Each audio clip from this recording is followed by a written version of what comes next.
बौनी बहू का मायका और ससुराल।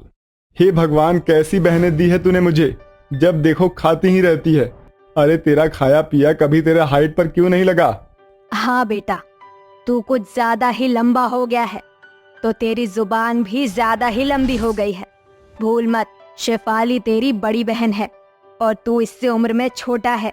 अगर शेफाली की हाइट कम है तो इसका मतलब ये नहीं कि तू उससे कुछ भी कहेगा।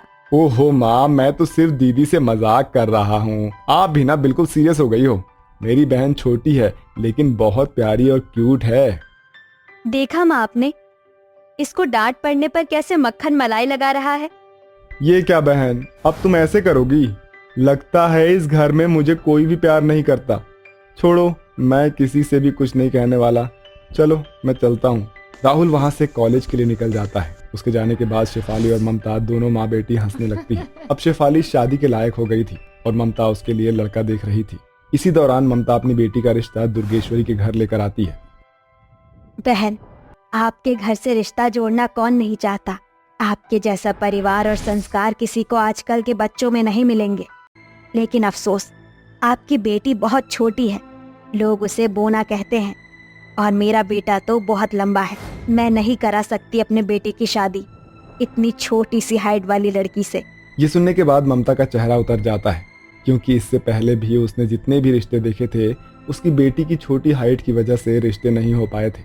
अब उसे अपनी बेटी की शादी की चिंता बहुत ज्यादा परेशान करने लगी थी। लेकिन यही एक कावेरी नाम की औरत, जिसे ये बहुत अच्छे से पता था कि शेफाली एक अच्छे खासे परिवार की लड़की है, शादी के चलते उसे खूब सारा दहेज और पैसा भी मिल सकता है, इसी का लालच लिए कावेरी ममता के घर पर रिश्ता लेकर पहुंच जाती है। अरे आपकी जैसी संस्कारी बेटी पूरे गांव में किसी की नहीं है और मैं चाहती हूँ कि मेरे घर में एक संस्कारी लड़की आए। देखिए, मेरे लिए शेफाली की हाइट मैटर नहीं करती, उसका दिल मैटर करता है और वो बहुत अच्छे दिल की है, ये मुझे पता है। मेरी तरफ से ये रिश्ता पक्का है। ममता ये सुनकर बहुत खुश होती है और वो भी रिश्ते के लिए हाँ कर देती है। कुछ दिनों बाद में शादी की रस्में शुरू हो जाती है, जिसके बाद ममता अपनी लाडली बेटी को प्यार से विदा कर देती है। शादी के बाद शेफाली अपने ससुराल में कुछ समय तो ठीक से रहती है, लेकिन उसकी जेठानी और उसकी सास कुछ ही समय बाद अपने रंग दिखाने लगती है। एक दिन शेफाली स्टूल पर चढ़कर रसोई में रोटियां बना रही थी। बड़ी छोटी हाइट है इसकी, अभी इसको मजा चखाती हूँ। विशाखा वहां पर किसी तरह से स्टूल में जोर से लात मार देती है, जिसकी वजह से बेचारी शेफाली बहुत जोर से नीचे गिर जाती है। ओ गॉड, मुझे माफ करना, गलती से मेरा पैर इस स्टूल में लग गया। ऐसा कहने के बाद वो पानी भरती है और वहां से चली जाती है। विशाखा बेचारी शेफाली को उठाती भी नहीं है। ऐसे ही कुछ देर बाद जब झाड़ू लेकर शेफाली घर के जाले साफ कर रही होती है, उसकी सास उससे कहती है, भगवान देखो तो सही, इसकी हाइट कितनी छोटी है। इसकी छोटी हाइट के कारण घर के जाले भी साफ नहीं हो पा रहे हैं। पता नहीं क्या सोच समझकर मैं इसे अपने घर की बहू बनाकर लेकर आई हूँ। इससे अच्छा तो ये होता कि मैं इसे अपनी बहू ही ना बनाती, बोनी कहीं की। हर बार अपनी हाइट पर ताने सुनकर शेफाली बहुत ज्यादा परेशान हो गई थी। जब भी वो कोई काम करती तो उसके घर वाले उसे बौना कहकर बहुत ज्यादा ताना दिया करते थे। कभी विशाखा उसे पूल में गिरा देती तो कभी उसे सीढ़ियों से धक्का दे देती। वहीं कावेरी भी कोई कसर नहीं छोड़ती थी। वो रसोई में बेचारी शेफाली को खूब ताने सुनाती थी, जिसकी वजह से शेफाली की बहुत ज्यादा हालत खराब हो जाती है और वो रात को अपने कमरे में रोने लगती है। आखिर क्यों भगवान आपने मुझे ऐसा बनाया? क्यों मेरी हाइट इतनी छोटी है? काश मैं भी अपने जेठानी की तरह लंबी होती, कम से कम मुझे इतने ताने तो सुनने को नहीं मिलते। इससे अच्छा होता कि मैं शादी ही ना करती। मेरे मायके में कभी किसी ने मेरी हाइट पर मुझे इतने ताने नहीं सुनाए। शेफाली अपनी सास और अपने जेठानी के बर्ताव से बहुत ज्यादा परेशान हो जाती है और रात भर अपने मायके को याद करके रोने लगती है।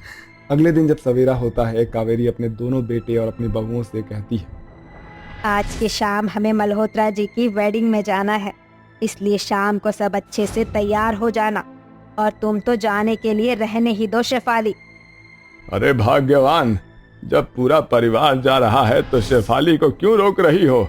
कहीं इसकी हाइट की वजह से वहाँ पार्टी में आए हुए लोग मेरा मजाक न बना दे, इसलिए मना कर रही हूँ। तुम तो इसकी छोटी हाइट की दुश्मन ही बन गई हो। हाँ, हाइट छोटी है तो क्या हुआ, हमारी बहू कितनी संस्कारी और समझदार है, इस बात के तो 4 गांव में चर्चा होते हैं। कैलाश की बातें सुनने के बाद कावेरी वैशाली को भी चलने के लिए कह देती है। शाम के टाइम सभी लोग तैयार होकर गाड़ी में बैठ जाते हैं, जिसके बाद कावेरी का बेटा उमंग कार चला रहा होता है।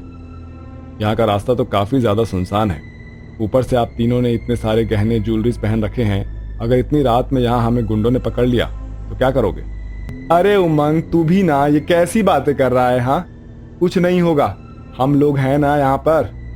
तभी उनकी गाड़ी के सामने कुछ आ जाता है और उनको गाड़ी रोकनी पड़ती है। गाड़ी रुकते ही गुंडे उन्हें घेर लेते हैं। अब तुम हमसे बचकर नहीं जा सकते, चलो गाड़ी का दरवाजा खोलो और हमारे साथ चलो। कालिया, तू एक एक करके इन्हें गाड़ी से बाहर निकाल, लगता है कुछ ज्यादा ही मोटी पार्टी है। आज तो हमें बहुत सारा खजाना मिल गया है, पहले इन्हें लूटेंगे और उसके बाद इन्हें मार कर फेंक देंगे। वो दोनों गुंडे कार से उन सभी को निकाल लेते हैं, लेकिन कार में छोटी हाइट होने की वजह से शेफाली छुप जाती है और छुपने के बाद वो गुंडों का पीछा करते हुए पुलिस को इन्फॉर्म कर देती है। एक तरफ वो गुंडे शेफाली के ससुराल वालों को लूट रहे होते हैं, वहीं दूसरी तरफ पुलिस फौरन वहां पहुंच जाती है और उन्हें चारों तरफ से घेर लेती है। हमारे होते हुए तुम इन लोगों को नहीं लूट पाओगे, अब इस चोरी के चलते जिंदगी भर जेल की सलाखों के पीछे चक्की पीसोगे तुम लोग। पुलिस उन गुंडों को गिरफ्तार कर लेती है, जिसके चलते कावेरी पुलिस वालों से शुक्रिया कहती है। हमारी जान बचाने के लिए आपका बहुत शुक्रिया। शुक्रिया करना है तो अपनी बहू का करो, आज इन्हीं की वजह से तुम सभी की जान बची है। ये बात भी सही है, जिसकी हाइट ही छोटी हो उसे भला कौन देख पाएगा। पुलिस वाला ऐसा कहने के बाद गुंडों को पकड़कर साथ ले जाता है, जिसके बाद कावेरी को अपनी गलती का पछतावा होता है। जहां तक कि विशाखा भी अपनी गलती का पछतावा करते हुए शेफाली से माफी मांगती है। सॉरी, मुझे माफ कर दो, हमें तुम्हारे साथ ऐसा नहीं करना चाहिए था, और तुम्हारी हाइट छोटी है, इसी की वजह से ही हम लोग बच पाए हैं। लेकिन मैंने तुम्हें तुम्हारी हाइट के पीछे बहुत ताने सुनाए, उन सब के लिए मुझे माफ कर देना बहू। आप सभी को अपनी गलती का एहसास है, मेरे लिए इतना ही काफी है। चलिए अभी यहाँ से चलते हैं, नहीं तो कहीं और गुंडे ना आ जाए। वो सभी वहां से अपनी जान बचाकर वापस घर लौट आते हैं और उस दिन के बाद से कावेरी और विशाखा शेफाली के साथ बहुत अच्छे से रहने लगते हैं। अब शेफाली को उसकी हाइट के लिए कोई भी ताने नहीं सुनाता था। अब वो अपने ससुराल में खुशी खुशी रहने लगती है।